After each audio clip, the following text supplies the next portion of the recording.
Buenas tardes a todos y a todas. Mi nombre es Marilu Ponte. Los saludo desde la Gerencia de Cultura de la Municipalidad de Lima. En esta ocasión vamos a participar del conversatorio Los recursos audiovisuales educativos de los museos para las escuelas, que forma parte del programa Museos a tu alcance 2021. En esta ocasión nos acompaña Gabriela Guren, del Lugar de la Memoria, la Tolerancia y la Inclusión Social, Ulla Holmquist, directora del Museo Larco, María Cecilia Espinosa, representante del proyecto Independencia, Imágenes en Construcción, y mi compañera Diana Quispe del Museo Metropolitano. Vamos a conversar acerca de las estrategias desarrolladas por los museos para crear recursos educativos diseñados especialmente para las aulas.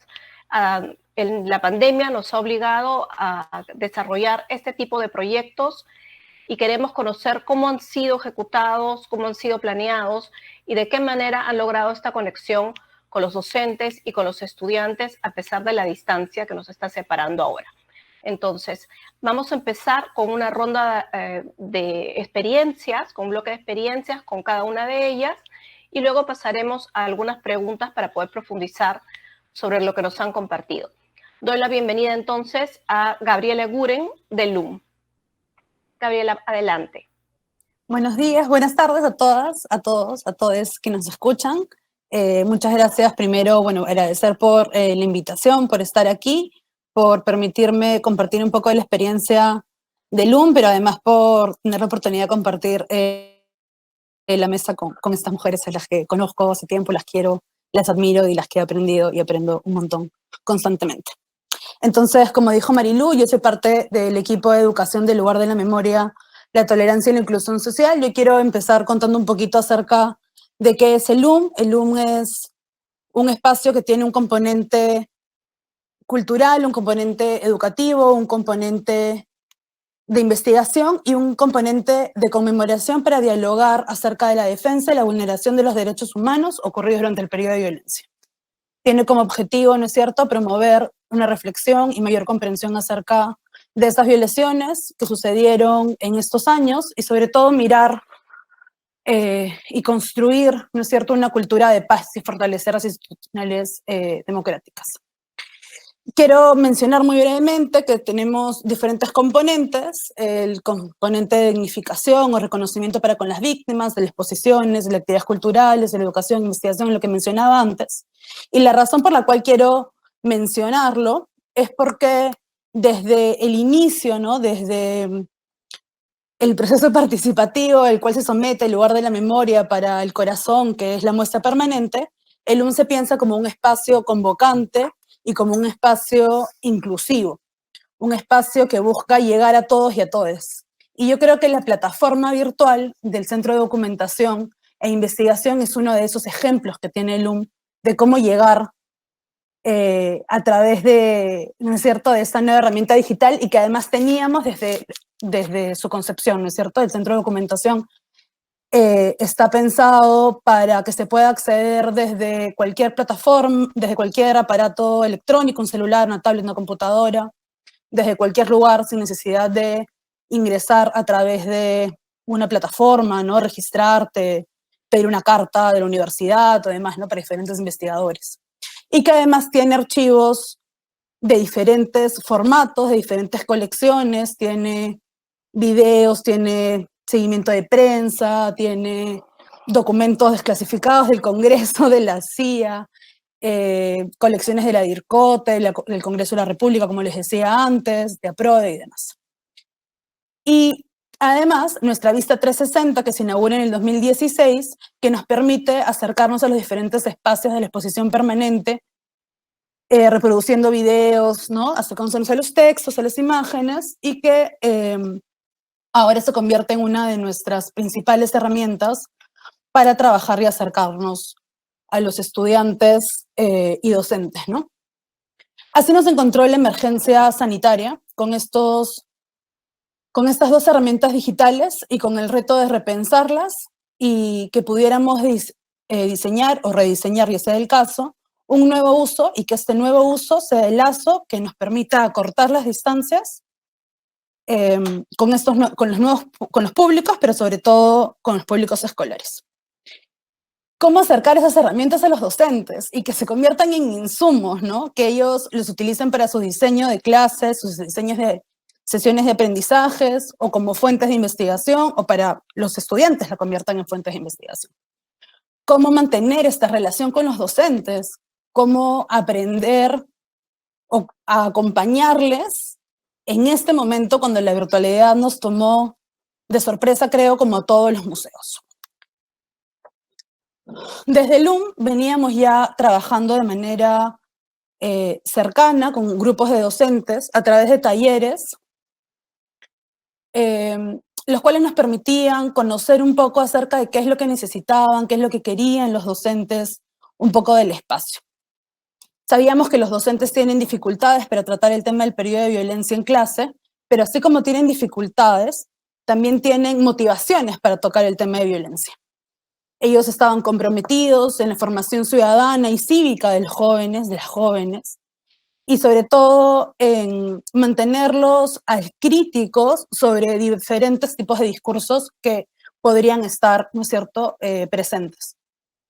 Entonces, como les decía, nosotros teníamos ya un conocimiento acerca de cuáles eran las dificultades que ellos tenían, y muchas dificultades venían también por no tener suficientes herramientas, no tener recursos o materiales, estrategias para abordar el tema de violencia. También no podemos dejar de mencionar que hay un pequeño o gran temor, ¿no es cierto?, al tratar el tema, o desinterés por algunos docentes, incluso el reconocer que las emociones que el docente pueda tener respecto al periodo de violencia también van a estar presentes en el aula, presentes en la actividad, y que eso y eso debe ser pensado, incluido, ¿no? Y el no tener una estrategia para trabajarlo, definitivamente eso era una de las dificultades que ellas presentaban. Entonces, nos acercamos a esta gran pregunta. ¿Cómo repudiar el pasado sin repudiar nuestro pasado y cómo hacerlo desde la virtualidad? La pedagogía de la memoria, que es la estrategia bajo la cual se trabaja en el lugar de la memoria, te habla un poco acerca de esa transmisión de la experiencia, ¿no? Pero que la transmisión no sea del saber, sino justamente de la experiencia, del sentir, que los jóvenes, las jóvenes se apropien de ese relato y lo hagan, les haga sentir parte de la historia, ¿no? Entonces, nosotros teníamos ya y tenemos ya una serie de estrategias con las que trabajamos en el área, que trabajamos en nuestros programas educativos, que, como les decía, empieza por tomar en cuenta cuáles son nuestras emociones y las memorias de quienes participan en las visitas y en los programas educativos, que tiene que ver también con reconocer que existen diferentes memorias y diferentes experiencias en torno al periodo de violencia, que tiene que ver con tomar en cuenta las historias locales. Eso quiere decir también tomar en cuenta dónde está localizada la escuela y qué sucede en la escuela, en la escuela, cuál es el territorio que habita y cómo se relaciona con ese territorio. Trabajarlo de manera interdisciplinaria, utilizar distintas fuentes, el uso de imágenes y de obras, que claramente, obras de arte, que nos permiten otro tipo de aprendizaje, generar empatía, ¿no? Y que también son disparadores de diálogo. Y sobre todo, nuestra estrategia principal es que el periodo de violencia no puede ser pensado como algo que terminó en el año 2000, sino que tiene consecuencias para nuestra sociedad, y las consecuencias son vigentes en nuestra sociedad. Entonces hay que saber reconocerlas, ¿no? Enlazar el periodo de violencia con lo que vivimos hoy en día, con nuestras experiencias en el presente, y generar así un compromiso ciudadano para la no repetición de estos hechos es importante. Entonces, en este contexto, ¿no es cierto?, ¿cómo acercarnos a los grupos, cómo acercarnos a los docentes, cómo acompañarles, qué necesitan ellos? Nosotros ya sabíamos por los talleres que les mencionaba, que habíamos trabajado en el 2018, 2019, sabíamos que una de las necesidades más grandes que tenían era la falta de recursos y la falta de estrategias o el desconocimiento de las mismas, ¿no?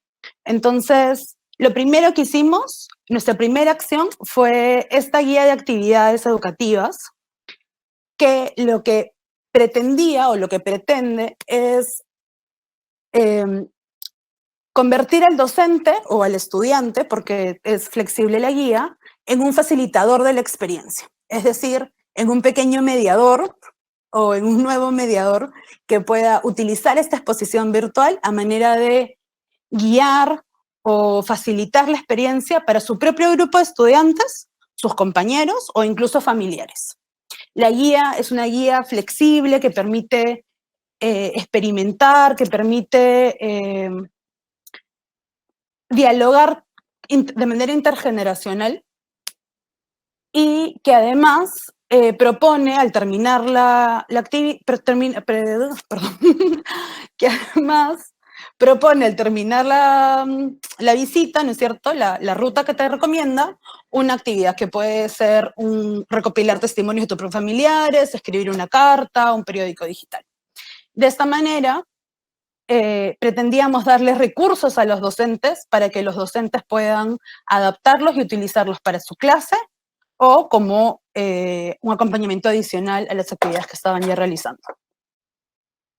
Pero la guía de actividades en sí misma no tuvo la recepción que nosotros esperábamos.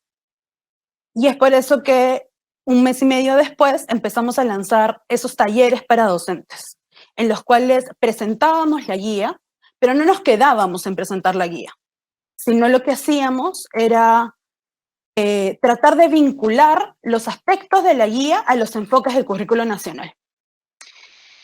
El periodo de violencia puede ser abordado, ¿no es cierto?, bajo diferentes enfoques. Nosotros pretendíamos relacionarlos con los enfoques del currículo y ofrecerle posibilidades a los docentes para que puedan trabajar. Las experiencias más ricas de taller, aunque han sido muchas experiencias ricas, fueron las que nos permitieron facilitarle a los docentes las herramientas necesarias y las estrategias necesarias para que ellos, ¿no?, en nuestra gran colección del centro de documentación que les dije antes y con nuestra vista 360 puedan diseñar algo que se ajuste a su grupo específico y a sus necesidades específicas. Entonces, yo les he puesto aquí dos ejemplos, uno de un caso específico para trabajar competencias de ciencias sociales y este otro proyecto que plantearon otro grupo de docentes con los que hicimos un taller, que ya no trabajábamos solamente un área del currículo, ¿no?, sino con dos. Y poder trabajar dos competencias de distintas áreas y a su vez las capacidades y los desempeños, ¿no? Lo que decíamos antes de las estrategias, trabajar de manera interdisciplinaria. Y es lo que no queríamos perder durante la virtualidad y que nos preocupaba perder durante la virtualidad, era justamente la participación y justamente el poder recopilar estas historias locales, poder descubrir qué saben, qué piensan, qué sienten, cuáles son las reflexiones. Entonces, a través de diferentes herramientas digitales que a veces funcionan muy bien y a veces más bien son distractores, hemos ido generando esas experiencias con grupos escolares y determinando también cuáles son aquellas que nos funcionan, ¿no? Y cuáles son aquellas que nos permite una participación, que sea una participación activa durante la visita, ¿no? Porque algo que nos preocupaba mucho era si realmente podíamos conectar con ellos, con ellas, ¿no?, a través de la pantalla. Y si bien han habido, ¿no es cierto?, como les decía, nos dimos cuenta de algunas experiencias que no fueron tan buenas, ¿no? También hemos tenido o identificado, junto con los docentes, logros de trabajar el periodo de violencia, ¿no? Porque se generan debates que promueven reflexión, porque, ¿no es cierto?, desarrollan su capacidad crítica, porque además les ayuda a generar empatía, respeto, y porque se promueve un diálogo con el resto de su familia, ¿no?, que les permite conocer y compartir experiencias y saberes, ¿no? Y yo quería terminar la presentación solo mencionando esto también en el contexto actual que estamos viviendo en Latinoamérica, que por qué sí trabajar el periodo de violencia en el aula y por qué estas herramientas o estas estrategias son necesarias, ¿no?, al momento de abordarlo, que es una cita de la CBR. En un país como el nuestro, combatir el olvido es una forma poderosa de hacer justicia. Y quería terminar con eso la presentación. Gracias. Muchas gracias, Gabriela, por tu presentación. Ha sido muy puntual y muy interesante conocer la experiencia que han tenido con los docentes a través de los recursos audiovisuales que, como tú dices, a veces son acertados y a veces no lo son. Pero bueno, aquí vamos ahora a conocer el trabajo que ha desarrollado el Museo Larco, de palabras de Ulla Holmquist. El Museo Larco ha sido uno de los pioneros en presentar recursos audiovisuales educativos, que no solamente los hemos podido ver en sus plataformas web, sino que también han logrado transmitirse de manera abierta a través de los medios locales, de los medios nacionales. Doy entonces pase a Ulla, bienvenida, te escuchamos. Muchas gracias, Marilu, gracias a todas, a todos los que nos están escuchando. Gracias por el espacio a la Municipalidad de Lima también para poder compartir lo que hemos venido haciendo los museos en estos tiempos en que claramente nos hemos visto confrontados con abrir nuestras vitrinas, romper nuestras paredes y entendernos de diferente manera, ¿no? En el caso del Museo Larco, nos dedicamos gran parte del año pasado, del año 2020, sobre todo desde el inicio de la pandemia hasta fines de año, a producir una serie de piezas audiovisuales que, como bien lo dijo Marilu hace un momento, nos permitían comunicar una serie de ideas, conceptos, temas, pero sobre todo con un objetivo en particular que era acompañar a nuestros conciudadanos, acompañar de manera amable, pensábamos que de manera además sensible y utilizando, digamos, un lenguaje cercano, a la vez que usando lo máximo posible el poder, la potencia de nuestro arte originario, de tal manera que nos sintiéramos, pues, de alguna manera acompañados y reconocidos, ¿no? Reconocidos que nos cultura, que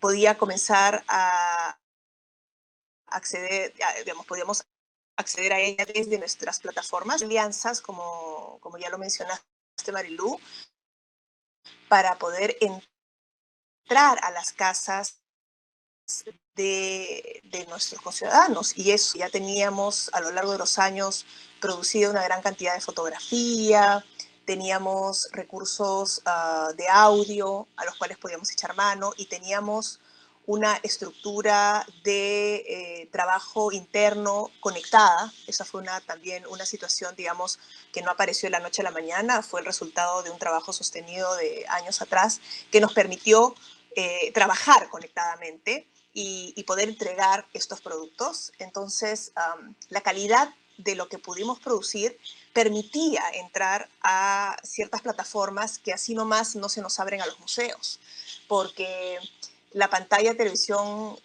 tiene requerimientos particulares, ¿no? O sea, te exige un nivel de calidad, te exige un nivel de audio, entonces eso nos permitió, la producción estuvo a un nivel que pudo entrar. Y eso lo agradecemos pues tanto a las diferentes señales de cable, bueno, y también de señal abierta y a la televisión nacional, que en diversos momentos pues comenzó a darle espacio a estas piezas audiovisuales que en realidad estaban conformadas por pequeñas miniseries, ¿no? Pero esto tiene un sustento dentro de nuestra mirada de lo que, digamos, de lo que consideramos puede ser un acompañamiento educativo general, no solamente a la escuela, sino también a los hogares, ¿no? Nosotros todavía no hemos iniciado nuestro trabajo específico con los docentes. Esto es un tema que lo tenemos pendiente precisamente para este año. Para este año ya comenzar a trabajar con los nuevos programas. Hemos ido adaptando programas, nuestros programas educativos para la virtualidad, para hacer recorridos en línea con los escolares. Esto ya lo vamos a lanzar justamente después de nuestra apertura, que ya se viene precisamente en estos días de finales del mes de mayo. Y estos van a venir acompañados también de materiales. Pero tenemos un gran ejemplo, que fue uno de los programas. Voy a compartir pantalla ahorita, si me lo permiten, porque quiero que esta presentación venga acompañada de la explicación para que los que nos están escuchando puedan encontrar estos recursos de manera más o menos fácil. Y es lo que hicimos también al comienzo de la pandemia, que fue concentrar recursos que ya teníamos producidos en una plataforma. Bueno, nuestra web está ahí, y dentro de nuestra web tenemos un espacio que construimos inmediatamente a la primera semana, si no me equivoco, de la cuarentena, para que todos los recursos estuvieran concentrados en el Museo Larco en Casa. Siguen ahí, por si acaso, para todos los que quieran acceder a ellos. Y dentro de esta página concentramos tanto una serie de exposiciones virtuales como nuestros videos ya producidos con anterioridad, nuestro catálogo en línea, que siempre será una herramienta, digamos, donde los profesores, los docentes de diversos niveles escolares y de instituciones, institutos, universidades, pueden encontrar la materia prima con la cual puedan trabajar directamente. Las visitas virtuales que habíamos ido generando a lo largo de los años, una serie de recursos para explorar y divertirse también con exploración de objetos en 3D, ahorita vamos a ver algunos. Y en esta página hemos ido concentrando precisamente las miniseries. Nuestras miniseries son justamente el resultado de este trabajo del año pasado. Son 4 miniseries, entre las cuales, está demorándose un poquito en cargar, espérense un momentito, a veces la señal no nos ayuda mucho. Voy a volver a cargar un momentito. A ver, las miniseries.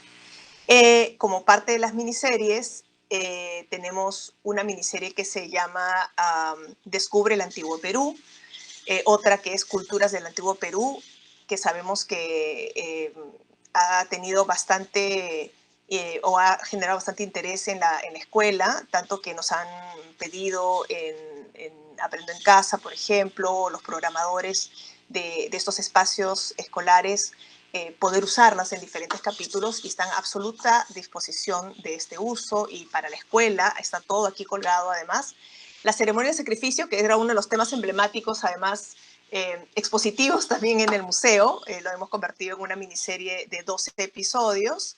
Y la otra miniserie de la cual yo quisiera hablar un poquito más, porque es la que ha sido trabajada con muchos más componentes educativos, es la miniserie Ayapaec, el héroe Mochica, que además se hizo acreedora la miniserie, perdón, a el premio Ibermuseos del año pasado a la educación. Con esto, de alguna manera, confirmando la pertinencia de un trabajo de este tipo para la escolaridad y para la educación en general, porque considerábamos que estábamos acercando un tema tan relevante como vamos a decir, un viaje heroico de un héroe legendario, de un héroe milenario de nuestras culturas originarias. Lo tratamos de acercar precisamente a lo que estaba sucediendo con finalmente todo el mundo en este momento, atravesando pues por momentos de crisis, de luchas, de pérdidas, de transformaciones, de momentos de mucho dolor, de muerte, pero finalmente de regeneración. Era un mensaje muy potente que consideramos que empalmaba y acompañaba de manera, digamos, poderosa y sostenedora, y en cierta medida sanadora, a los momentos que estábamos viviendo. Entonces nos concentramos con mucho cariño a la preparación de estos episodios de esta miniserie Ayapaek, el héroe Mochica, que la pueden encontrar en nuestras redes sociales, especialmente en nuestra web, pero ha sido transmitida por nuestras redes y es la que también ha rotado junto con los otros 50 y tantos episodios de las otras miniseries en las otras plataformas también televisivas. Pero esta miniserie en realidad no solamente cuenta con los episodios, ¿no? No solamente cuenta con estos 6 episodios de aproximadamente 3 minutos, sino que ha sido pensado como un recurso para que pueda entrar a la casa, se pueda ver, se pueda conversar, se pueda disfrutar, se pueda volver a ver, pero viene acompañada esta miniserie, aparte de los 6 episodios, por una serie de recursos educativos. Todo esto ha sido posible porque, digamos, en el equipo del museo, este personaje era bien conocido. Es interesante porque es como concentrar la mirada en algún aspecto institucional que en ese momento se convierte en una suerte de catalizador de energías y también de la sensibilidad por la cual estábamos pasando, ¿no? Todos. Y en ese sentido, con mucha dedicación, con mucho cariño, con mucho ingenio y con la creatividad a la cual le podíamos echar mano en ese momento, se pudo dedicar un tiempo a crear no solamente los episodios, sino también las fichas educativas que están a disposición de la escolaridad. Estas fichas educativas, como ven ahí en pantalla, si es que sigue fluyendo la 6 recursos, del 1 al 5 son 5 fichas para cada nivel de la escolaridad, más un recurso para docentes. Estas 6 fichas están estas 5 fichas más la guía para docentes están vinculadas directamente a los episodios, pero van más allá. Quisiera yo solamente mostrar, a ver, voy a escoger una de ellas, voy a escoger, por ejemplo, la de primaria alta, por así decirlo, que está generada la ficha tomando en cuenta también las competencias del nivel, ¿no es cierto? Algunas, bueno, las competencias transversales también de la escolaridad, pero también las capacidades y habilidades que alumnos y alumnas de esos años han de ir desarrollando, ¿no? Y está cargando un poquito, es un PDF que se lo pueden descargar, pero vamos a esperar que aparezca un momentito en la pantalla, porque con este solo ejemplo creo que nos podemos dar cuenta de cuánto se puede aprovechar nuestro propio lenguaje, nuestra propia, digamos, nuestra propia cultura milenaria, sin considerar que es algo del pasado, ¿no? Ese es un esfuerzo que estamos haciendo en el museo ya hace un tiempo y es tratar de eliminar el límite que existe entre lo llamado precolombino por las disciplinas, digamos, por la arqueología, por la historia del arte, y más bien hablar de que esto es nuestro arte, este es nuestro lenguaje, y esto nos permite a nosotros encontrarnos y trabajar desde esta riqueza milenaria, encontrándonos y también mirándonos en ese espejo, digamos, propio, ¿no?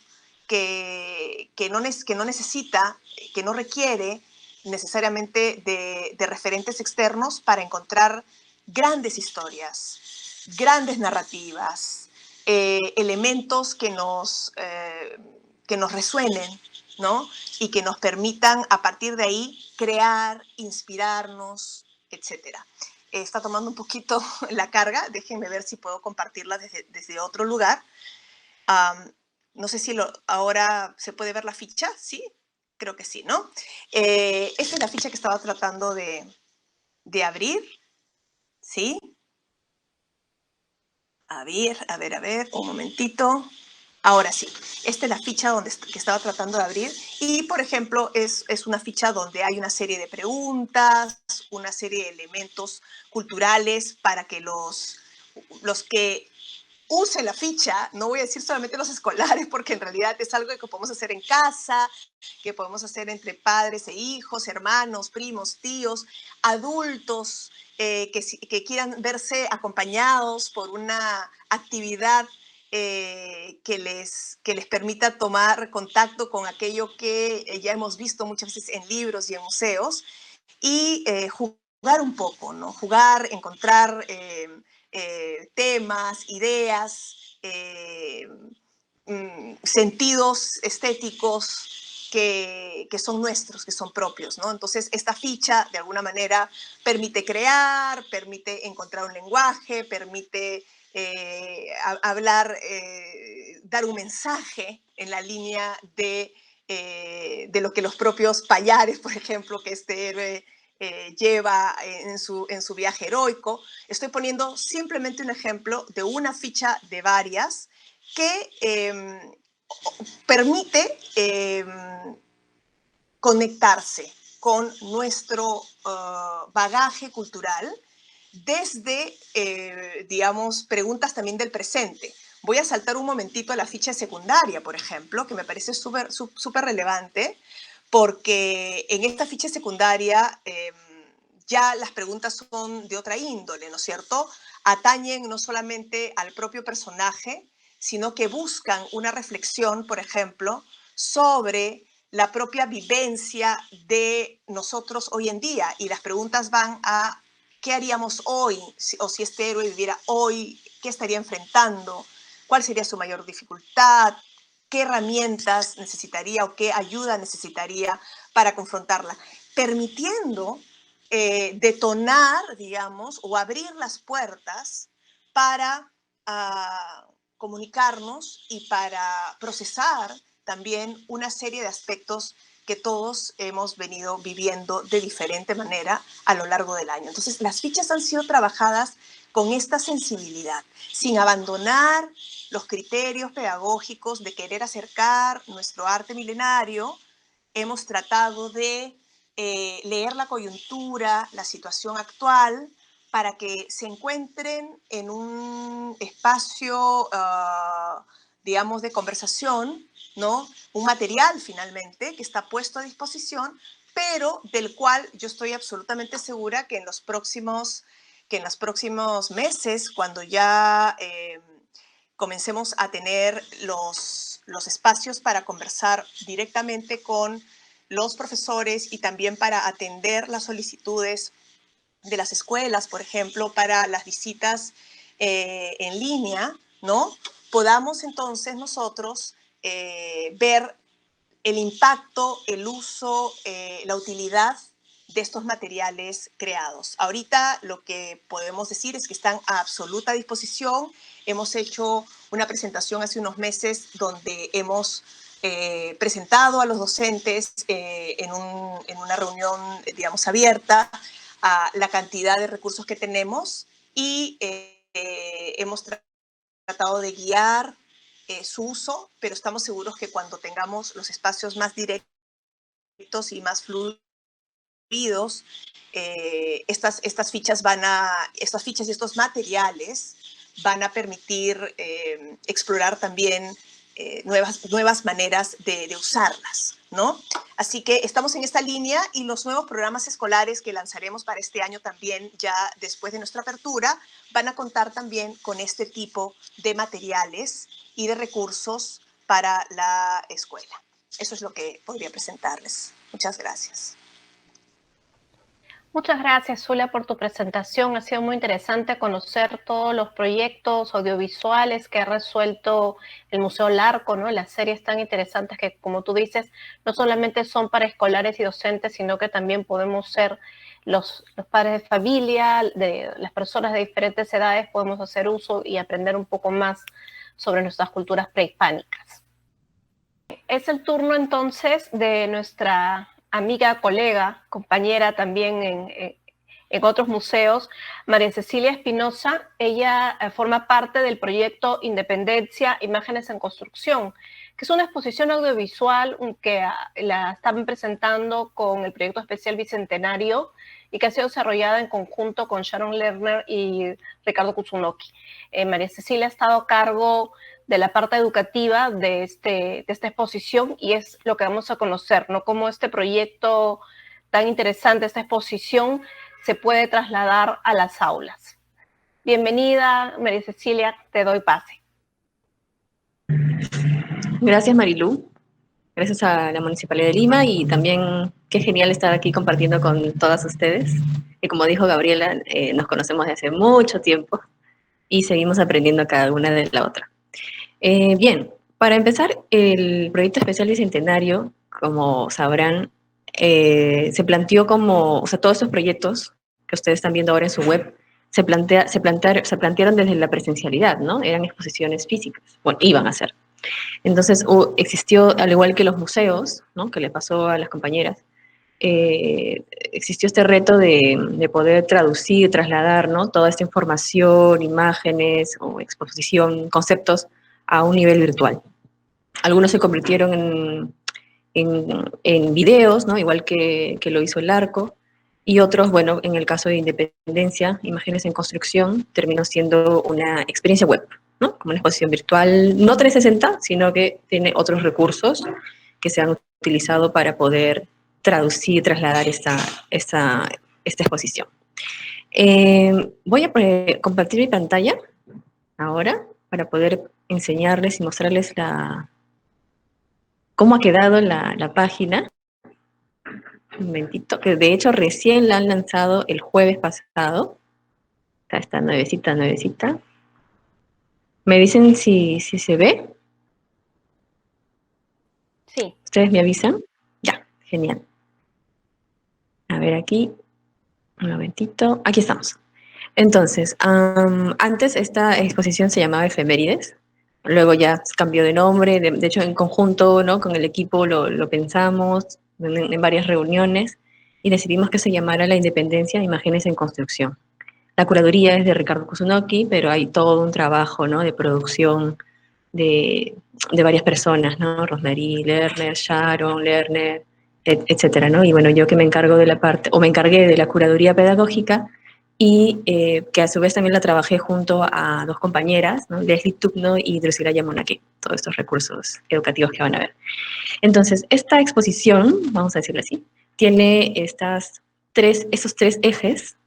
Los pueden ver aquí, ¿no? Los estoy señalando con el cursor. ¿Me avisas, Marilú? ¿Sí? ¿Se ve? Sí. Ya, perfecto. Arma la historia, que es cómo imaginamos la independencia. Voy a darle clic, ahí está. Obviamente esta sección, este eje, perdón, parte de la fragmentación, vamos a decir así, de esta pieza icónica que la conocemos, bueno, la mayoría de peruanos y peruanas, ¿no? A través de las láminas Huascarán o las Parrot o los textos escolares.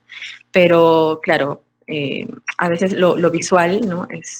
Entra mucho más que los textos de los libros, pero también nos dejan muchas más preguntas, ¿no? ¿Realmente sucedió lo que pintó Juan Lepiani aquí, ¿no? Un poco esta es la idea, ¿no? Con la que aborda esta sección, que como ven, aparte de tener imágenes y textos, ¿no? Información, que la verdad también incluyen bastantes preguntas, porque la idea era que sea pues un texto también accesible, ¿no? Cuenta con este video, que es como un video inmersivo, vamos a decirlo así, ¿no? Con una narración amable, para que la gente, el espectador o la espectadora pueda adentrarse en este cuadro y empezar a encontrar algunas ausencias que luego se van a ver o que resaltamos luego también en el material educativo. El siguiente eje, ahí está, son los personajes. Seguimos las pistas del pasado. Siempre los títulos acompañados de preguntas, que era también parte, ¿no? de ese aporte didáctico a la web, para que más, el espectador y la espectadora también pueda como un poco empezar a interiorizar qué es lo que va a encontrar en esa sección. Esta parte, este eje, trata de, o mejor narra estas historias no contadas, ¿no? Fuera de lo oficial, de los personajes, ¿no? Esos personajes oficiales, ¿no? que todo el mundo conoce como héroes de la independencia, parte de objetos o de obras no tan conocidas, de imágenes no tan conocidas como esta que ven aquí a la derecha, ¿no? Que es un soldado, aquí lo voy a poner para que lo vean, un soldado sin una pierna, ¿no? Que usa un poncho y que es recibido por una mujer, que podría ser la madre patria, podría ser su esposa, no se sabe, ¿no? Un poco hablando de estas historias no conocidas de estas personas u otros grupos subalternos que también participaron en la independencia, ¿no? Como los afrodescendientes, como los indígenas y como las mujeres, que si bien no se habla mucho en esta sección, tiene su componente en la parte educativa, que ahorita vamos a llegar. El siguiente y último eje, para pasar a nuestros recursos educativos, es Tupac Amaru. Conocemos su verdadera imagen, o su verdadera cara o rostro. Claro que Tupac Amaru pues, es un ícono, ¿no? De la emancipación, ¿no? Es un precursor, bueno, de la independencia, es una imagen vital, no solamente para el Perú, sino también para otras partes de nuestro continente. Pero la idea era como, al no tener un registro pues, oficial o real, digamos, ¿cuál ha sido esta construcción de la imagen de Tupac Amaru, ¿no? Especialmente, perdonen, tengo que subir aquí otra vez, partiendo de esta acuarela que ha sido, bueno, mostrada, encontrada no hace mucho, que presenta a Tupac Amaru pues en caballo, ¿no? Pero con una mascaipacha, ¿no? Como un símbolo como de noble indígena. Entonces, ahora sí, estos tres ejes han sido trabajados o han sido abordados de manera educativa en 3 recursos, vamos a llamarlos así. Uno de ellos, vamos a bajar, es el material descargable. Tenemos 2, una guía para docentes bastante completa, que ha sido enfocada para trabajarla con educación secundaria, ¿no? Pero que definitivamente puede adaptarse tranquilamente a primaria, ¿no? Incluso también la universidad, etcétera, ¿no? Cualquier otro tipo de educación formal o no formal. Esta guía para docentes, luego al final de presentarles la página, se las muestro ya descargadas, porque demora un poquito.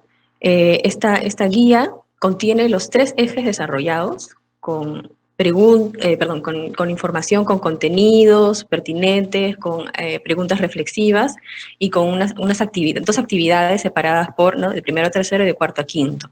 En verdad esas actividades también están súper, son bastante, bueno, que buscan la crítica y la reflexión, pero también bastante divertidas y con lenguajes cercanos a los adolescentes, las y los adolescentes de ahora, ¿no? O sea, está para que usen TikTok o hagan vídeos, ¿no? Un poco ahí explorando otros recursos no tan convencionales, ¿no?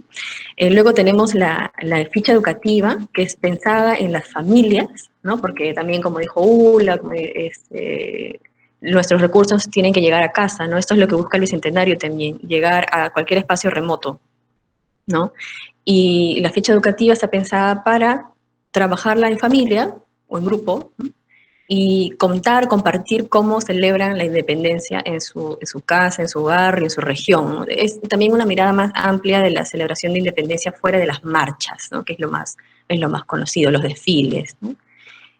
Luego les enseñaré y les contaré que también para esta ficha fuimos a visitar al maestro Sixto Seguil, ¿no? Porque él nos comentó, y de hecho está en la ficha y está en el siguiente recurso, cómo celebra la independencia en Cochas, en Huancayo. El siguiente recurso es el podcast. Es una serie de podcasts que también responde a cada eje. El primero arma la historia, el segundo los personajes, y el tercero es Tupac Amaru. ¿Qué quisimos hacer en este podcast? Pudimos haber entrevistado pues, académicas que de hecho también en la página tienen, ¿no? Existen ya unas 3 entrevistas acerca del eje de Tupac Amaru, pero nosotras quisimos darle una vuelta, ¿no? Escuchar otras voces, primero que sean mixtas, o sea, de Lima y de otras regiones del Perú, que representen a otras regiones del Perú, y también otras voces de diferentes edades, ¿no? Y de diferentes perspectivas. Por eso es que nos interesó por capítulo, ¿no? Por capítulo eje, convocar, en el primer caso, Arma la Historia, que es abordar y deconstruir la pintura de Lepiani. Le invitamos al maestro Sixto Seguil, ¿no? Que es maestro, es artista popular, maestro del mate, ¿no?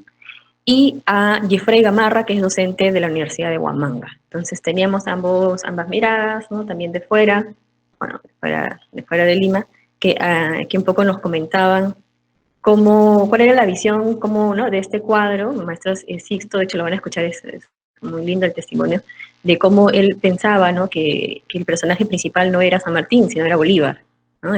Porque Bolívar también tuvo mucha más presencia en la zona andina. Y cómo se celebra esta independencia en su pueblo, ¿no? En Cochas. Y en el caso de Jeffrey, también pues sus aportes desde la docencia universitaria y desde también como una reflexión sobre esta construcción, al que no llama ficción del cuadro, sino más que nada es como una construcción de memoria, ¿no? De un artista que estaba lejos, ¿no? Es porque él imaginó esa independencia 100 años después y en Roma, ¿no? Entonces es bien interesante estas dos miradas. En el segundo podcast, que corresponde, ¿no? El segundo capítulo a los personajes, justamente hicimos énfasis en la mujer, ¿no? En las mujeres en la independencia, que no se había hablado tanto dentro de los ejes de este eje curatorial. Pues Educación decidió darle su propio podcast, ¿no? E invitamos a Karen Bernedo, ¿no? Antropóloga, curadora también, y ha hecho un montón de curadurías, ¿no? Exposiciones sobre la representación de la mujer en la historia, y Iñacapala Chávez Bermúdez,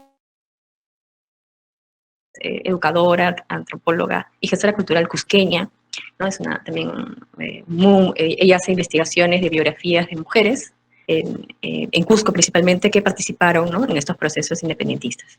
Entonces, realmente este podcast es bien potente, ¿no? Bien fuerte, porque entre ellas como que concluyeron que claro, hay una historia de 500 años escrita por hombres, pero hay una historia de 100 años recién escrita por mujeres, ¿no? Entonces, ¿de qué independencia estamos hablando o qué independencia estamos mirando? El tercer capítulo es sobre Tupac Amaru, y para esto convocamos a Zoilo González, que es un profesor de Acomayo, de Cusco, que trabaja con escolares haciendo rutas, la peregrinación de Tupac Amaru. Entonces era increíble porque, claro, tú estudias a Tupac Amaru y ir al internet, no sé, por un video, ¿no? Pero ir, ¿no? Y recorrer paso a paso, ¿no? Todo el camino de Tupac Amaru y conversar y dialogar, en esa piedra y no sé qué, sucedió esto, ¿no? Creo que eso era bastante enriquecedor, ¿no? Que nos contara, que estuviera grabado en este podcast. Y su contraparte, ¿no? Su compañero fue un estudiante, Eduardo, es un estudiante de quinto de secundaria del colegio de la institución educativa Huacá de Oro, de aquí de Los Olivos, y nos pareció también que podría aportar ya desde la voz del estudiante de secundaria, ¿no? De último año, como que nos pareció interesante esta fusión, esta mezcla entre docente y escolar, ¿no? Y bueno, ahí acabamos con los podcasts. Y el último recurso es este video educativo.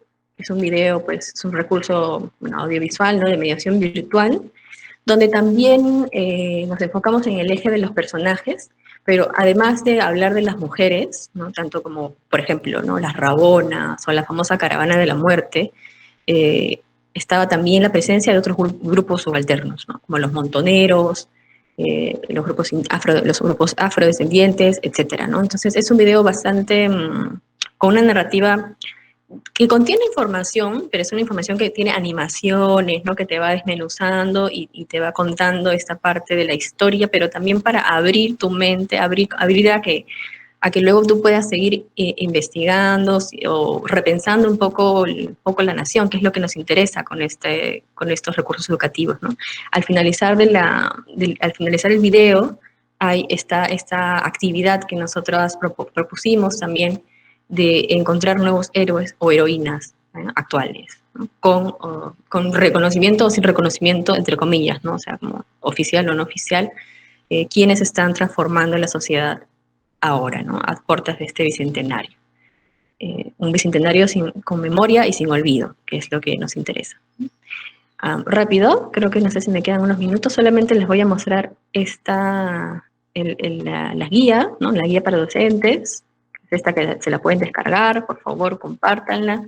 La diferencia con las compañeras es que, claro, en el caso del Bicentenario no hay pues un área que haga el seguimiento, acompañamiento de todos estos contenidos.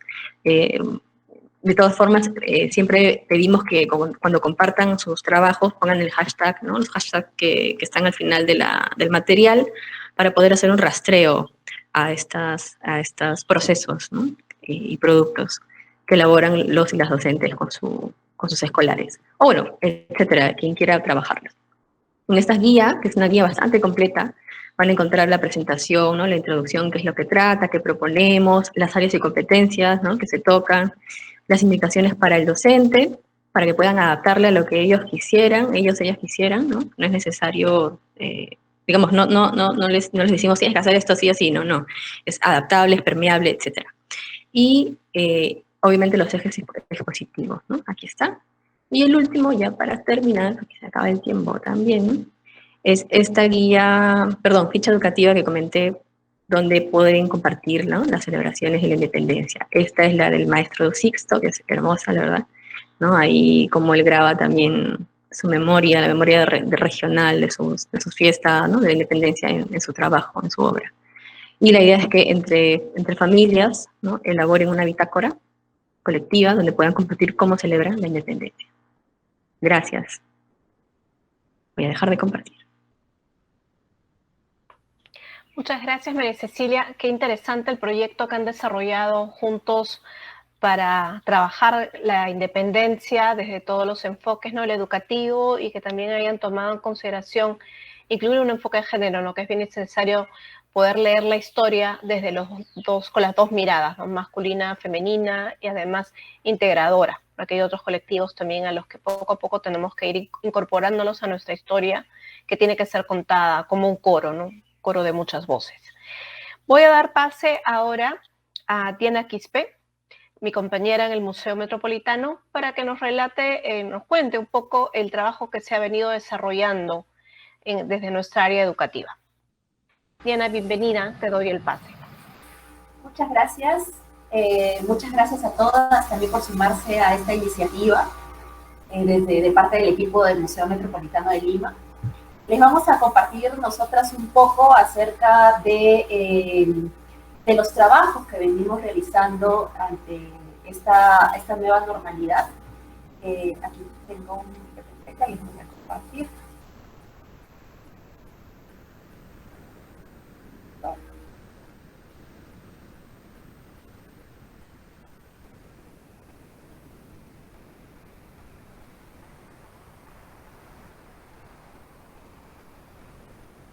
¿Me confirman si lo pueden ver?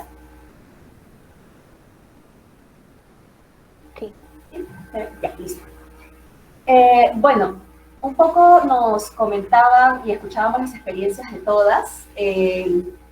Nosotras, a diferencia un poco de repente de algunos espacios culturales que ya tenían algunos materiales audiovisuales, en nuestro caso nos encontrábamos en un proceso de apertura total al museo.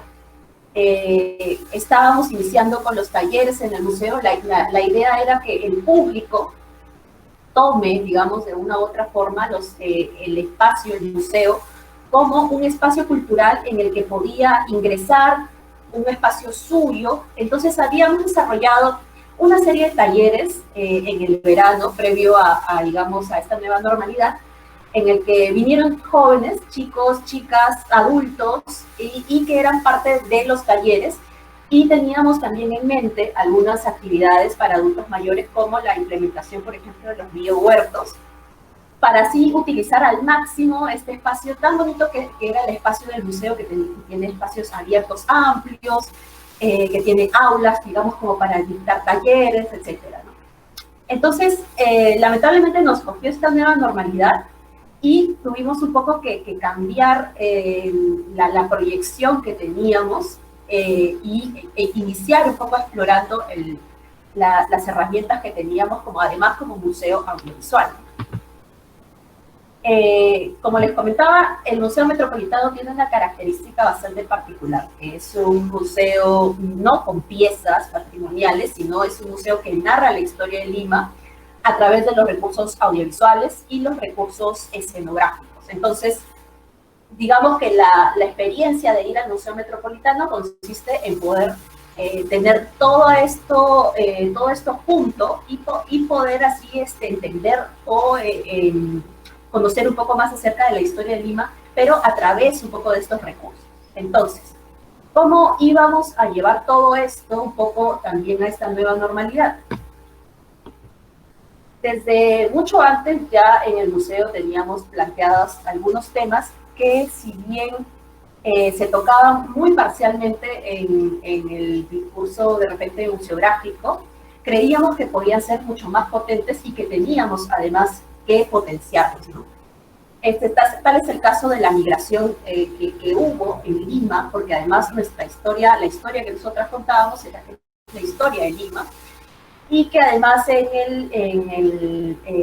un poco en el guión museográfico no está contado porque no se queda un poco entre líneas todavía la Lima contemporánea.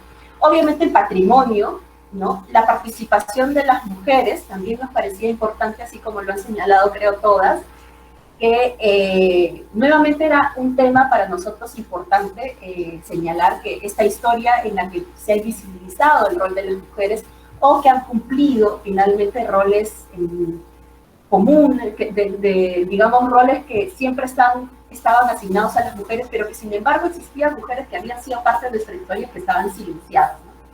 Y también pues hablar de la ciudad, ¿no? de la ciudad de Lima y su crecimiento. Entonces, también dentro de estos discursos que nosotros tratábamos un poco de ya empezar a enriquecer el museo, también estaba la tradición, la diversidad, la comunidad, las historias, entender que la historia no es la única, sino que también hay historias que parten de cómo vivimos cada uno ciertos procesos históricos, ¿no? La identidad, y esos, digamos, todos estos factores y todos estos elementos, luego ya en el espacio virtual, fueron también un componente muy potente para la creación de nuestros nuevos programas, o mejor dicho, para también la modificación de algunos, ¿no? Entonces, bajo esta lógica, ¿cuáles son los programas que surgieron a través de este proceso y de este paso sobre todo a la virtualidad? Porque en el caso del museo, nosotras hasta el momento no hemos podido aperturar las visitas, ¿no? Entonces todavía nuestro espacio es el espacio virtual. Y los programas que construimos a través de esta experiencia son Historias de mi ciudad, Hijos e Hijas de Lima, que ya era un programa que existía antes incluso de esta nueva normalidad, Aula Lima, y Detrás de la pantalla. Aula Lima también es un proyecto que existía, digamos, en formato presencial y que ahora también pasa a un nuevo escenario, ¿no? Entonces, Historias de mi ciudad empieza a utilizar las herramientas audiovisuales y también un poco nosotras a potenciar y a utilizar todos los recursos, ¿no? Entonces, desde nuestras áreas, nosotras nos hemos convertido, además de diseñadoras de estos recursos, también hemos tenido aportes desde la antropología, desde los talleres artísticos. Entonces hemos sacado, digamos, un poco repotenciado todas nuestras habilidades para poder llevarlas digamos, a estos nuevos programas. Entonces, Historias de mi ciudad nos habla tiene distintas actividades, distintas partes que son, por ejemplo, Historias de mi distrito, Los regalos del centenario, Damero de Pizarro, los conversatorios y las entrevistas en clubes departamentales. Les voy a explicar un poco de cada uno de estos programas porque además son muy interesantes. Historia de los distritos de Lima es un programa que surge también un poco ante la necesidad de que se entienda de que el Museo Metropolitano de Lima no solo trabaja en lo que es Lima Centro, Lima Cercado o la Lima Histórica, sino que también tiene que contar la historia de todo Lima, y eso incluye el nacimiento, por ejemplo, de los nuevos distritos. Por lo tanto, la biblioserie Historias de mi distrito narra y cuenta la historia de cada uno de los distritos que comprende Lima.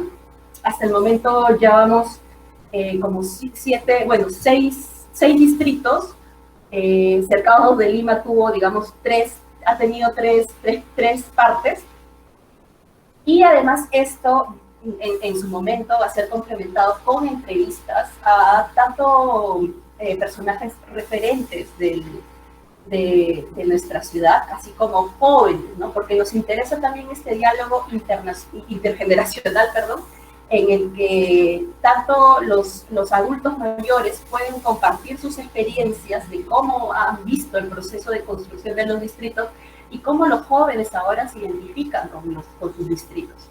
Entonces, la videoserie Historias de mi distrito busca un poco acercarse también a todo Lima, digamos, a Lima Norte, Lima Sur, Lima Oeste, y contar también esta historia que muchas veces de repente no está en los libros, pero que también es parte fundamental de la historia de nuestra ciudad. Luego también viene un poco relacionado, nosotras nos preguntamos, ya viene el Bicentenario y nosotras cómo podemos participar de alguna manera. Pues visibilizando que también tenemos todavía presente algunos regalos del centenario que están en nuestra ciudad y que a veces no las visibilizamos, no las vemos, también un poco revalorando el patrimonio que está en nuestra ciudad. Surge la bioserie de los regalos del centenario, que también narra un poco la historia de cómo se construyó cada uno de estos regalos, que en su mayoría además eran regalos a través de las comunidades, y también este proceso del que nos habla de que Lima no solamente, además no es íntegra, de las comunidades que existen en Lima son diversas, ¿no? Luego, Damero de Pizarro, que también era ya un programa que lo teníamos presencial, que consistía en básicamente visitas temáticas y taller, y que luego va a pasar a convertirse un poco a contar a través de infografías las historias de las principales plazas, de las principales avenidas, de los principales monumentos arquitectónicos importantes de nuestra ciudad, que se ven luego representadas en infografías, como les mencionaba, para que sean además de cierta forma lúdicas, y que además muy gustosamente tienen mucha recepción por parte del público que sigue un poco al Museo Metropolitano en redes. Luego lo que conversábamos acerca de los conversatorios, y que nos parecía importante también acerca de la participación de las mujeres, pero que en el caso de los conversatorios no solo se habla de la participación de las mujeres en la construcción de nuestra ciudad, sino también cómo ha ido creciendo nuestra ciudad, cuál ha sido su desarrollo urbano. En este caso hemos tenido 2 conversatorios que han hablado básicamente de cómo las mujeres han participado en nuestra historia, pero buscan un poco, como decíamos, reforzar este vacío que de repente nos ha dejado un poco la museografía, que no llega de repente a esta parte de la historia, pero que finalmente la trabajamos a través de conversatorios. Y Aula Lima, que es un programa al que le tenemos mucho aprecio y mucho cariño, en verdad, porque es nuestro trabajo directo con los docentes, los recursos educativos, los talleres de arte y ciudadanía, los estudiantes preguntan y visitas virtuales con escolares. Algo que hacíamos de repente para ver un poco también los pros y los contras del proceso de este periodo, digamos, más virtual, es que a veces recibíamos muchos visitantes, pero no teníamos necesariamente a veces la oportunidad de conversar con ellos, o conversar también con los docentes. Entonces, un poco en este escenario se puede un poco conversar más con ellos, porque además ya la distancia no es un problema. Y otros aspectos positivos es que muchas veces por ejemplo, los encuentros con docentes, y ya hemos tenido 2, en estos encuentros con docentes hemos tenido docentes que participaban desde el interior del país, y eso nos parecía muy importante, que quizás no se hubiera podido lograr en la etapa presencial, y lo mismo nos pasa con los talleres. Entonces tenemos muchos chicos y chicas que son de provincia, y claro, que ahora ya cuando tenemos todo virtual, pueden ser partícipes y pueden participar de esas actividades, y que muchas veces participaban solo en verano porque venían de repente de vacaciones y estaban en los talleres del Museo Metropolitano, pero que ahora además en época escolar también se pueden conectar. Entonces, los encuentros con docentes nos parecen súper potentes y súper importantes, porque finalmente son qué herramientas desean ellos del Museo Metropolitano, y esto es algo importante que teníamos nosotros ya desde mucho antes. Teníamos que explotar que somos un museo audiovisual, por lo tanto las herramientas que tenemos que brindar tanto a los docentes como a los estudiantes o estudiantes o público en general es las herramientas audiovisuales. También, además, el Museo Metropolitano cuenta con un equipo de técnicos audiovisuales que también en su momento nos han apoyado muchísimo para poder dictar algunos talleres más especializados, ¿no? Entonces, ha sido un trabajo en equipo de todos y todas. Y finalmente, como les comentaba, los encuentros con docentes que han sido espectaculares, porque como les mencionaba, teníamos docentes desde el interior del país, y que además nos contaban un poco sus experiencias. Tenemos ya una pequeña red con la que conversamos y a la que les presentamos tanto un proyecto, que ahora lo van a ver, que es el proyecto Ichmanízate, como los proyectos que les hemos comentado acerca de los distritos, y que hemos visto que hay una necesidad también por parte de los docentes de contar otra forma la historia, y que muchas veces no cuentan con las herramientas, y pues el museo les apoya y brinda también, los puede ayudar con esas herramientas. Entonces, otros son los recursos educativos también, y aquí está lo que les comentábamos un poco acerca del proyecto Ichmanízate. Este proyecto tiene tres partes. Uno que son las fichas educativas, tanto para docentes como para estudiantes. Otro que es el video. En realidad deseamos que sea una videoserie, porque creemos que así como Ichmanízate, podemos contar partes de la historia de Lima que de repente no se han profundizado en el guión museográfico, pero que en verdad son importantes y no deben de obviarse, ¿no? Entonces, es por eso que en este primer proyecto vimos la Lima de Taurichusco, este personaje tan enigmático que a veces ha sido olvidado, pero que sin embargo es fundamental para contar un poco la historia prehispánica de Lima, que incluso además Lima se recuerda solamente de este periodo virreinal, ¿no? Pero sin embargo hay una historia muy rica de mucho antes, y esto es un poco lo que trata de proyectar la Lima de Taurichusco. Y además nos parecía importante que la presencia femenina sea también muy importante, y es por eso que se incluye dentro de esta historia los curacazgos, a la colla. Entonces, porque también era un poco también con la línea que partíamos del género y de visibilización de las mujeres en la historia, que en Ichmanízate también debían de verse, ¿no? Entonces, luego, digamos, del video acerca de Lima de Taurichusco, lo que tenemos es un video tutorial de stop motion para que el docente pueda trabajar en el aula con sus estudiantes y pueda realizar su propio stop motion. Y esto se acompaña además de las fichas. Algo que nos parecía muy importante de las conversaciones que teníamos con docentes es que ellos tienen una necesidad de incorporar además las TICs dentro de su enseñanza, y mucho más ahora. Entonces, este proyecto nos parecía muy importante, y además ellos se asombraban muchísimo, y es una herramienta que pueden utilizar, y que nos comentaban que deseaban que, así como se ha hablado de esta Lima prehispánica, hablar del virreinato y de otros puntos más, ¿no? Entonces, además, el proyecto Ichmanízate se creó y dentro de las fichas se puede ver que está relacionado a los distintos cursos y asignaturas de la enseñanza de la historia, de arte, y otras asignaturas más, ¿no?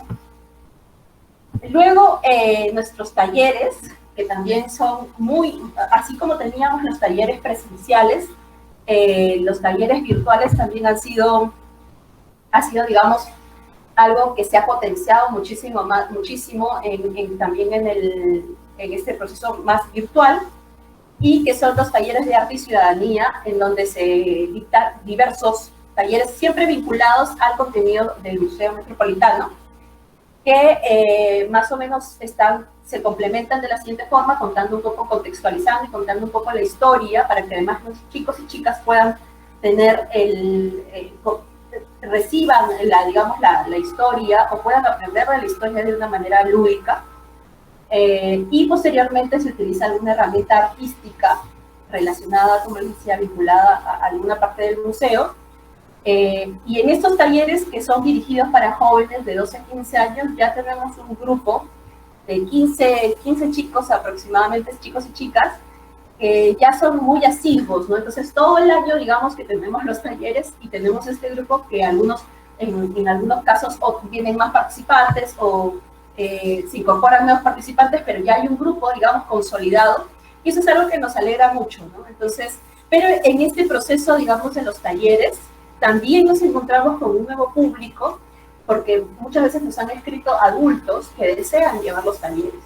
Entonces, eso también nos ha hecho pensar que tenemos que aperturar los talleres, y es un proyecto futuro que tenemos, en retomar los talleres para adultos que ya teníamos en presencial, pero que, dado ese nuevo contexto, ya dejamos de realizarlo, pero que sabemos que es un público que está ahí y que en verdad necesita de estas actividades, ¿no? Y finalmente también los recorridos virtuales, que son que muy prontamente también se van a incorporar, que ya podemos ver un poco en nuestra página web acerca de los recorridos, pero que esperamos que en un futuro ya contar en vivo, digamos, con la presencia de estudiantes y docentes. Y bueno, como les comentaba, finalmente también tenemos el programa Hijos e Hijos de Lima, detrás de la pantalla. Y bueno, eso es un poco acerca de lo que venimos nosotros trabajando en el Museo Metropolitano de Lima. Muchas gracias por su atención a todas y a todos.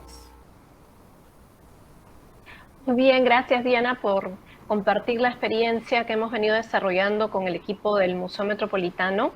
Yo quiero agradecer a todas nuestras participantes y pasar una ronda bien rápida de preguntas que hemos preparado. Las tres primeras preguntas las voy a hacer yo a las invitadas, y luego voy a darle el pase a Gabriela para que te haga la pregunta a ti y hacer esto de manera más democrática. Muy bien. Entonces, Gabriela, contigo, la pregunta es, tú has estado comentando acerca de que algunos proyectos educativos virtuales tuvieron buenos resultados y otros no los tuvieron. Entonces, quisiéramos concentrarnos un poquito más en eso y conocer qué ventajas y desventajas has encontrado al poder desarrollar estos proyectos educativos, en el momento de conectarse con los públicos, ¿no? Con los escolares, sobre todo, qué respuestas han tenido en las escuelas, cómo has podido monitorear estas respuestas desde el LUM. Adelante, Gabriela. Muchas gracias. Mira, sí, tuvimos estas cartillas, ¿no? Esta ficha para docentes que tiene 5 cartillas que pueden pasar por la página de LUM a descargarse en PDF, que, como les dije, no es que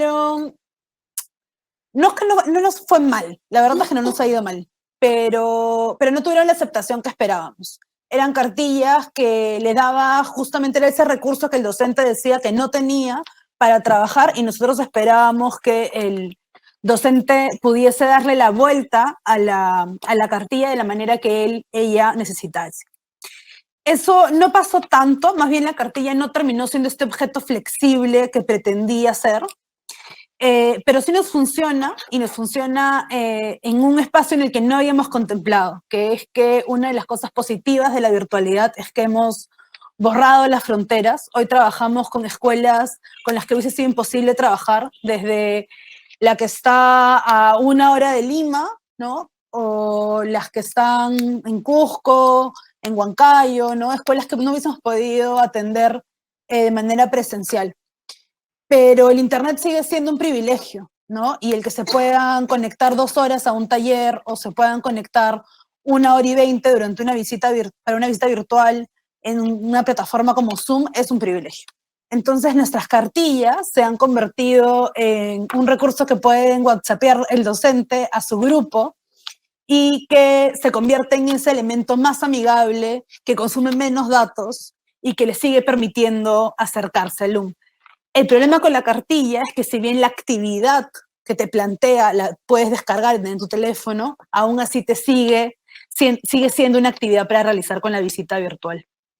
Entonces, sí, la verdad es que hemos encontrado limitaciones en la virtualidad y en el uso de los recursos. Nosotros tratamos de hacerle el seguimiento a los recursos. Felizmente, varios docentes al descargarse los recursos nos han mandado mails diciendo que lo van a utilizar, que si le podemos dar algún tip, que si podemos tener alguna reunión. Y eso es la parte más increíble del trabajo realmente, ¿no? Juntarte con el profe, con la profe, saber que van a utilizar tu recurso, cómo lo han adaptado ellos, si les funcionó, si no les funciona, cómo les ayuda. Eso definitivamente es algo que no sucede con todas las personas que descargan ¿no es cierto?, el recurso, pero que funciona y que nos ayuda a medir. Y es por eso también que hemos optado por pensar más en insumos que los docentes puedan agarrar y construir su sesión, como les decía, y no tanto en estos recursos ya armados para ellos. Porque al final, cuando hablamos del periodo de violencia, hay que tener en cuenta el grupo específico, el lugar, la zona, la afectación que hayan tenido en ese lugar. Entonces, sí son casos muy específicos y yo no quiero pretender que lo que me funciona aquí en Lima le va a funcionar a alguien en Satipo, le va a funcionar a alguien en Junín y le va a funcionar en Tacna. ¿No es cierto? Porque sabemos que no es así. Entonces, definitivamente ese ha sido un punto a favor y en contra. Y ese descubrimiento lo hemos tenido que hacer justamente avanzando, ¿no es cierto?, a lo largo de los meses y en estas circunstancias. Entonces, sí, eso. Gracias. Muy bien, Gabriela. Gracias por compartir esta experiencia. Ahora le voy a hacer la consulta a Ula. En tu exposición, tú ya nos has ido contando un poco, bueno, cómo ha sido la estrategia para poder presentar o alcanzar los recursos virtuales a los colegios de manera más amplia, ¿no? Cuéntanos un poquito más cómo sí se podría o qué recomendaciones podrías dar para que otros museos también nos animemos a ampliar nuestro alcance, ¿no? La experiencia que has tenido tú. Marilu, gracias por la pregunta, porque es una pregunta que en realidad, digamos que nos coloca a nosotros en una necesidad de ser, como gremio, digamos, sostener un pedido de una política pública de canal abierto entre el sector cultura y el sector educación. O sea, esa es una carencia, esa es una inexistencia, es un canal que no existe, abierto, y que esta situación ha evidenciado que nos tenemos que mover casi a nivel de institución, buscando cómo llegar al profesor, a la escuela directamente, y esto agota. O sea, no solamente agota, sino que los esfuerzos, en vez de ser concentrados hacia un canal ya demanda mucho esfuerzo de cada institución para que se consiga esa difusión masiva. Entonces, así como en un inicio se trató, aquí hay varias personas, tú misma, Chechi, Gaby, que nos juntamos en algún momento simplemente por interés gremial de ver cómo conjugábamos los recursos virtuales que las instituciones teníamos para ponerlas a disposición del sector de educación. Las puertas que uno toca no necesariamente están accesibles porque están con sus propias demandas y con sus propias actividades, ¿no? Sin embargo, a nosotros institucionalmente, hubo una insistencia, nosotros seguimos insistiendo con esos contactos, buscando, viendo cómo llegar al aprendo en casa, cómo ser, útil en ese sentido, pero lo más curioso es que los pedidos mayormente vinieron porque profesores nos vieron en la televisión. O sea, lo que decía Gabriel hace un momento, la brecha digital es tal que en realidad hay mucha más gente que accede a ello por un canal abierto que no es necesariamente alguien que está metido, ya están metidos en la computadora todo el día tratando de realizar sus clases y llegar a sus alumnos, y en el momento en que conocen de estos otros recursos es cuando han estado probablemente en momentos de relax o en algún momento pues pequeño de ver noticias y encontrarse con este recurso y decir, yo lo quiero usar en la escolaridad. O sea, la vuelta ha sido al revés.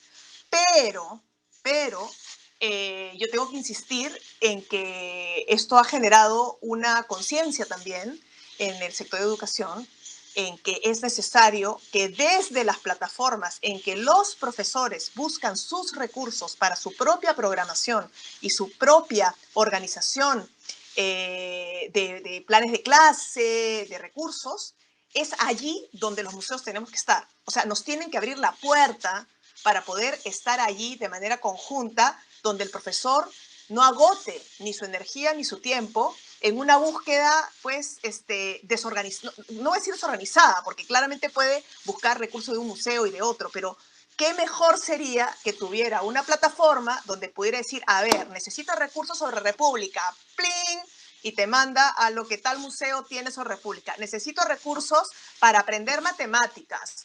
¡Pling! Resulta que tienes un montón de fichas donde los museos han elaborado a través de, no sé, la geometría de nuestras culturas originarias, fichas para trabajar matemáticas y conjuntos o lo que fuese. O sea, ese canal, ese espacio entre lo que los museos producimos de manera individual, institucional, y lo que el profesor necesita usar, tiene que trabajarse como un hub, ¿no es cierto? Como un espacio a donde le ahorremos el tiempo, la energía y nos demos la mano también todos en la organización de esos recursos.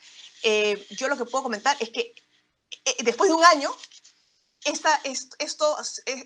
se ha tomado conciencia de eso y se está comenzando a trabajar esta línea. Yo creo que en algún futuro cercano vamos a tener algunas buenas noticias en ese sentido de ese canal que se abre para trabajar en conjunto. Muchas gracias, Zula. De verdad, sí, necesitamos trabajar en red para poder llegar a los docentes que no deberían, como tú dices, estar buscando de manera aleatoria la información, sino que podría recogerla en una sola plataforma. Bueno, la tercera pregunta ahora es para María Cecilia Espinosa, Chechi, como le decíamos nosotras con cariño. Quisiéramos conocer cómo fue aplicado el enfoque de género durante la investigación y el desarrollo del material educativo que has creado para el proyecto Independencia, Imágenes en Construcción. Chechi, por favor. Gracias, Marilu. Bien, como bueno, lo mencioné de manera breve en la presentación, igual dentro del primer y segundo eje, el de armar la historia, ¿no? Con cómo imaginamos la independencia, y en el de los personajes, seguimos las pistas del pasado, sí hay esta intención, ¿no? Por ejemplo, en la primera, ¿no? De ir viendo, examinando el cuadro por fragmentos, por escenas, porque de verdad es bien complejo, ¿no? Esa imagen, y detenernos en esta representación mínima de la mujer, ¿no? Hay unas cuantas, dos, si no me equivoco, son 2 o 3 tapadas, una que es más visible porque está cerca al estrado, y bueno, y abajo, ¿no? Con todo el pueblo, y un poco también, un poco resaltar esa ausencia. En el segundo eje se menciona, pero no del todo, la participación de la mujer tanto en la lucha, no solo como acompañante del soldado, sino también como luchadora, ¿no? Como como participante, ¿no? En la guerra, en los enfrentamientos. Pero es en la parte educativa donde decidimos darle el peso que se merece, ¿no? Y eso obviamente fue algo consensuado con el equipo. Y por eso es que en el podcast, ¿no? El segundo capítulo, perdón, que corresponde al segundo eje, tiene un mayor énfasis en esta participación de las mujeres en la independencia, ¿no? Mujeres en colectivo, mujeres desde una participación individual, con nombre propio, pero poco conocidos, ¿no? Por eso es que invitamos a Karen, porque Karen, ¿no? Bueno, ha diseñado un montón de exposiciones, de proyectos con artistas, mujeres, para buscar esta representación de las heroínas de la independencia. De hecho, ella también va En mayo es la última exposición que saca el Bicentenario, ¿no? Con el de ella, con históricas. Y bueno, también está el testimonio de Iña Capala, ¿no? Que hace esta investigación, ¿no? De Tomás Atito Condemaita, y también retrocede un poco más en el tiempo, ¿no? Hablando de la figura de Mama Huaco como su primera, ¿no?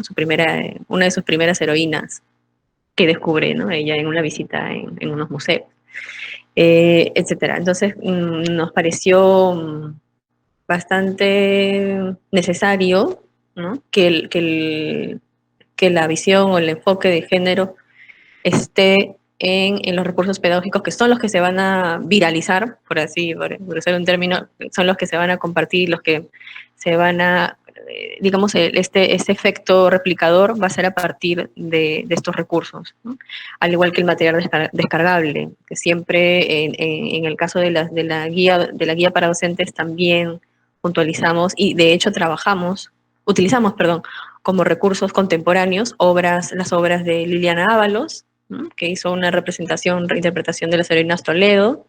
Tenemos también la obra de Benuca Ebanán, ¿no? De María Parado de Guido, entonces, de Micaela Bastidas. Entonces, siempre también estamos como utilizando, ¿no? Empleando otros recursos contemporáneos que nos devuelven esta imagen oculta, bueno, no, esa imagen no representada, ¿no? Ausente de la mujer en la independencia. Lo decidimos, ¿no? De manera consensuada, y al final lo trabajamos y lo desarrollamos, y creo que va a ser bastante útil para la educación básica regular, que es lo que nos interesa, ¿no? Que se apliquen estos temas, que se toquen en la escuela. Muy bien, Chechi, muchas gracias por compartirnos esta reflexión. La pregunta de Diana la va a hacer Gabriela Egure. Gracias. Entonces, Dianita, te voy a preguntar yo. Cuéntame, ¿de qué manera se han reformulado o repensado los contenidos de la exposición para trabajarlos en la virtualidad? Sí, muchas gracias, Gaby. En principio, para, digamos, iniciar esta reformulación nos parece importante también que contemos con la participación de los docentes y de los estudiantes. Entonces, como han visto, por ejemplo, todavía nosotros no hemos realizado visitas virtuales, pero digamos que para un poco remediar esto, lo que hemos hecho es subir a nuestra plataforma los contenidos de la exposición del Museo Metropolitano, pero nos gusta que en este periodo poder conversar con los docentes, conocer las necesidades que de repente antes de esta virtualidad no podíamos tanto conversar con los docentes, y otro factor importante que es conversar con los estudiantes. Entonces, tenemos un proyecto que que trata de conversar con los estudiantes y que se llama Pregúntale al especialista, que es acercar a conocer los intereses de los estudiantes, saber qué quieren ellos saber sobre la historia de Lima, sobre la historia de su ciudad, de su distrito, y que ellos se lo pregunten a algún especialista, que pueden ser arqueólogos, urbanistas, antropólogos, ¿no? de diferentes ramas, digamos.